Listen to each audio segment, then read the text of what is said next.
원장을 맡고 있는 김태형이라고 합니다. 반갑습니다.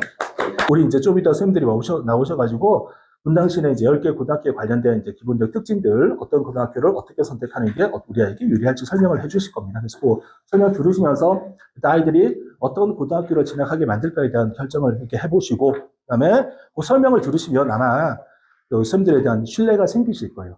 또 수능 기준 올해 이제 입시 결과는 아이들이 등급은 거의 90% 이상이 다 상승하고 수능 시험 마무리를 했거든요. 선생님들을 믿고 이렇게 맡기셔도 괜찮을 거다. 이렇게 말씀을 짧게 드리고, 그러면 어머니도 와주셔서 감사하고요. 정원 선생님이 나오셔서 설명을 시작해 주시겠습니다. 감사합니다. 저는 지금 현재 서현고등학교 그리고 그 외에 다른 고등학교를 이제 전임해서 담당하고 있는 박정호입니다. 네, 다시 한번 인사드리겠습니다. 감사합니다. 제가 이번에 설명드릴 순서부터 말씀을 드리자면 중3 학생들 기준으로 내신도 그렇고 수능도 이제 개편이 돼요. 이 개편 내용에 대해서 제가 더 자세히 설명을 드릴 거고요. 그리고 나서 이 개편에 따른 학습 전략을 저희가 보여드릴 거예요. 어떻게 하는지. 그리고 그 전략에 맞춰서 어떤 학교를 선택을 해야 되는 것까지도 저희가 설명드릴 거예요. 일단은 이 내신 5등급제라고 하는 것이 무엇이냐 간단히 설명을 드리자면은 기존에는 저희가 지금 현행 고1 학생들이죠. 9등급 제도로 지금 학생들을 분류하고 있었어요. 근데 이제 올해 중3부터는 5등급제로 학생들을 분류하기 시작합니다. 표로 좀 보여드릴게요. 현행 지금 이제 9등급이죠. 1등급은 4%까지예요. 자, 그리고 이제 올해 이제 중3 학생들이 적용받을 1등급은 10%예요. 대학교 입장에서는 분명히 선별하기가 힘들 거예요. 누가 좋은 학생인지. 그럼 반대로 한번 생각을 해볼게요. 학생 입장에서는 시험이 쉬워질 거예요. 좋을 거란 말이에요. 1등급이 늘어나니까요. 근데 대학교 입장에서 쉽지가 않아요. 좋은 학생을 뽑아야 되니까요. 그럼 저는 제가 만약에 학생이라고 가정했을 때 제가 이 10명 중에서 그 중에서도 제가 유별나고 제가 정말 잘해요 라고 하는 걸 보여줘야겠죠. 그러려면 어떻게 해야 될까요? 전 과목이 이제는 1등급이 돼야 돼요. 제가 여기 기준선을 좀 나눠드렸는데 이 구간이 이제 9등급제에서는 여기까지가 수도권에 있는 대학을 갈 수 있는 점수였어요. 이 수도권 대학이라고 하는 것은 대략적으로 수원대까지를 제가 말씀을 드리고 싶어요. 이 중경위시나 건동홍 이상 가려면은 교과 이제 100% 전형으로 거의 1등급 안에 있어야 돼요. 그리고 생기부, 학생부 종합 전형을 고려했을 때는 2등급 안에 있어야 돼요. 9등급제 안에서 2등급은 딱 11%까지죠. 그렇죠? 근데 다시 이제 5등급제로 한번 와보실까요? 11%가 사실상 10%나 다름이 없죠. 그렇죠? 5등급제 안에서 1등급은 사실상 지금 2등급까지를 얘기해요. 그럼 대학 입장에서는 2등급 안에 있는 학생들을 뽑을까요? 안 뽑을까요? 안 뽑겠죠, 당연히. 1등급에 무조건 들어가야 돼요. 5등급제 설명드리면서 아래 보시면 이제 절대평가와 이제 그 상대평가가 이제 동시에 진행된다라고 하는 걸 써놨는데요. 저도 사실 처음에 절대평가라고 하는 걸 왜 도입하지라고 하는 생각이 들었어요. 근데 제가 연구하고 조사해본 결과 이 절대평가제가 숨기고 있는 어떤 이면인 거죠. 그런 것도 제가 발견했는데, 자, 보시게 되면 이게 이제 절대평가와 상대평가예요. 과거 9등급제에서는 공통과목과 그리고 일반 선택 과목에서만 9등급을 표기를 했어요. 자, 얘가 1등급이다, 2등급이다, 3등급이다, 4등급이다 이런 식으로요. 나머지 그리고 진로 선택 과목은 성취평가제, 이게 이제 절대평가를 얘기하는 거예요. 근데 5등급제로 바뀌고 나서는 5등급 상대평가 그리고 A, B, C, D, E 성취평가 같이 표기하겠다는 거예요. 처음에 저도 이거를 이해가 안 갔어요. 왜 굳이 이렇게 할까 하고. 자, 여기 보시면요. 이게 이제 절대평가제인데요. 우리 현재 지금 중학교 3학년 학생들도 시험에서 절대평가제를 지금 받고 있을 거예요. 90점 이상이면은 A등급일 겁니다.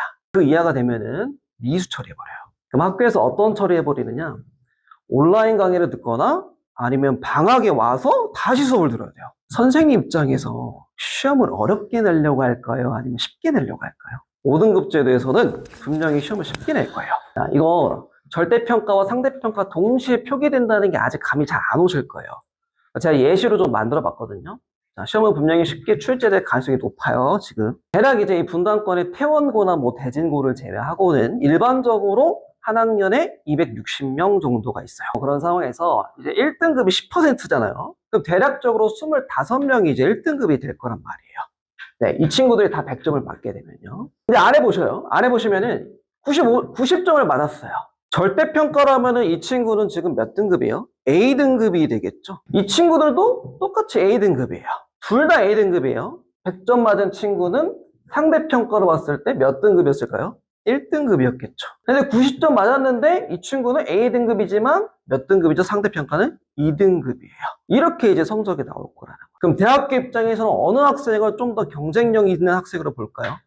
당연히 절대평가도 높고 상대평가도 높은 학생을 뽑을 수밖에 없을 거예요. 반드시 성적표에 A등급과 1등급 나오는 게 중요해요.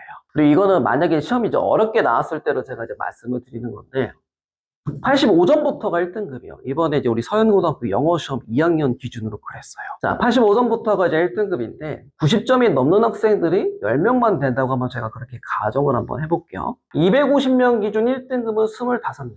그러나 A 성취 등급의 학생은 몇 명밖에 없을까요? 당연히 90점이 10명밖에 없으니까 당연히 10명밖에 없었을 거예요. 85점부터가 분명히 1등급인데 A등급 받을 수 있는 친구들은 몇 명밖에 없는 거예요? 10명밖에 없는 거예요. 이 친구도 85점 받은 학생입니다. 85점은 절대로 절대평가 기준에서는 B등급이죠. 그럼 B등급이 나올 거고 상대평가는 당연히 1등급이 될 거예요. 그리고 이 친구들은 A등급이고 1등급이고요. 역시나 시험이 어려워도 누가 더 경쟁력이 있을까요? 네, A등급과 1등급을 받은 학생이 경쟁력이 있어요. 그래서 제가 내신 5등급제를 조사를 해보면서 이 시험은 반드시 A등급과 또 상대평가 기준 1등급이 나와야 유리하구나 라고 저는 그렇게 분석을 했습니다. 이 보시게 되면은 제가 계속 강조드리는 부분입니다.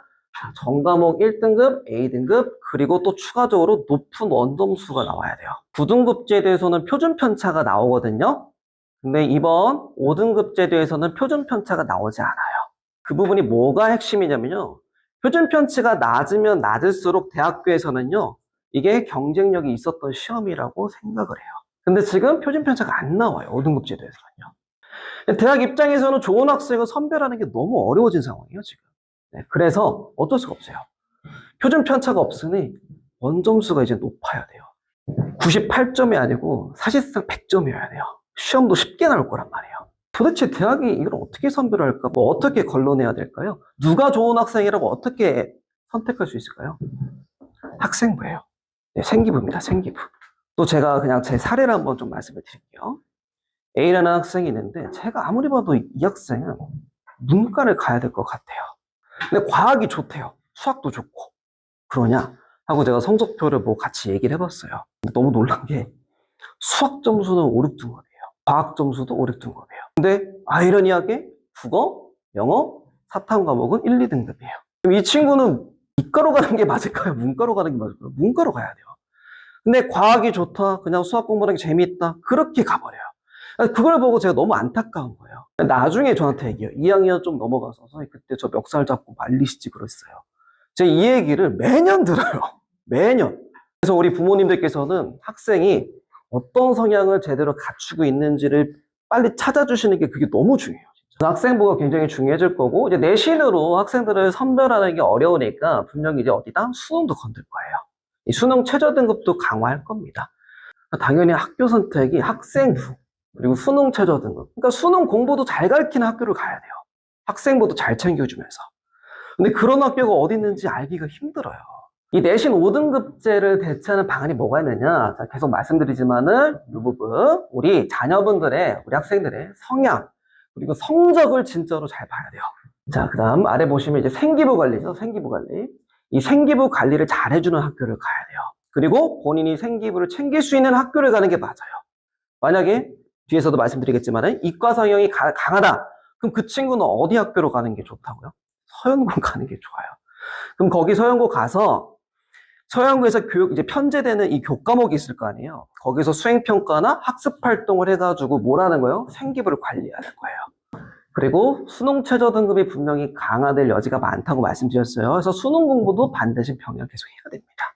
그 다음에 제가 이제 고교 학점제에 대해서 이제 설명을 드릴 건데요. 2025년부터 전면 도입에 들어가요. 모든 학생들이 이제 고교 학점제를 할 수밖에 없어요. 근데 이 고교 학점제가 뭐냐? 우리 어머니, 아버님은 아실 거예요. 우리 대학교 다닐 때 수강 신청을 하셨죠? 그렇죠? 똑같아요. 자, 근데 문제는 이제 요거예요. 수요가 없으면 개설이 안 돼요. 자, 제가 이제 문과 학생이에요. 난 책 읽는 게 좋아. 나는 좀 더 철학적인 연구를 더 해보고 싶어. 제가 서연고를 가면 될까요? 안 될까요? 안 되겠죠.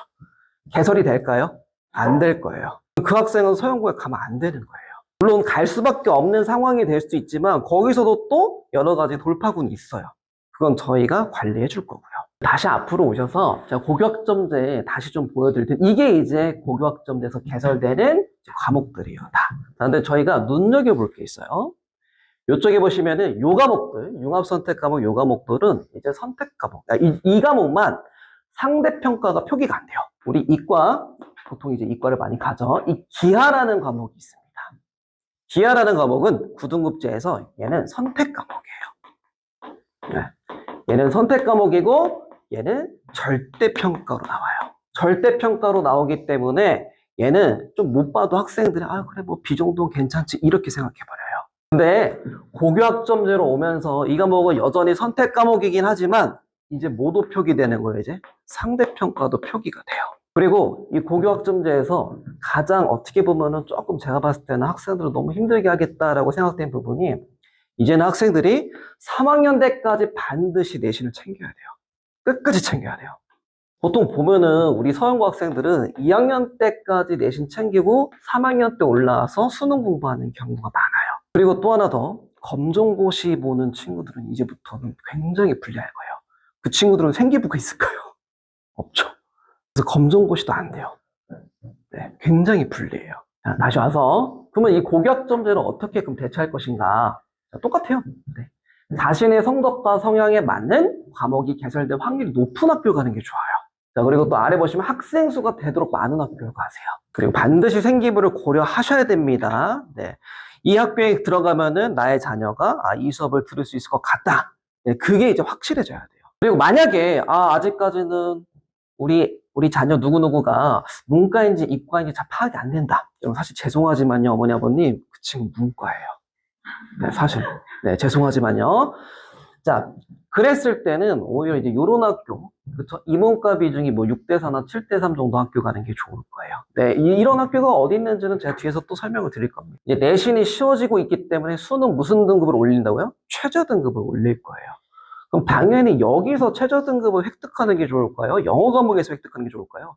영어 과목이요. 이거는 수학 학원 가도 그렇게 얘기해요. 혹시 또 그럴 수 있죠? 저희 자녀는 수학이 1등급이고 영어가 안 돼요. 그럼 그 친구는 수학으로 맞추는 게 맞아요. 제가 무조건적으로 영어로 맞추라는 건 아닙니다. 근데 다만 일반적으로는 영어로 많이 맞춘다는 거죠. 여기까지 제가 지금 수능 그리고 내신 관련해서 말씀드렸는데 내신도 지금 위상이 떨어지고 있고 수능도 지금 공통으로 되면서 난이도가 떨어져요. 자, 이런 상황인데 대학교가 당연히 학생들을 선별할 때 수월할까요? 어려울까요? 어렵겠죠. 그렇죠. 어려울 거예요. 아니 시험도 다 쉬워졌는데 도대체 누굴 뽑아야 되나 그럴 거란 말이에요. 그래서 이제 예상되는 겁니다. 수능 최저 등급은 분명히 강화될 거고 또 제가 지금 계속 강조드리는 게 생기부예요. 그렇다면은 우리 자녀들이 어느 학교 가는 게 더 좋을까요? 라고 그렇게 또 이제 질문이 올 수 있죠.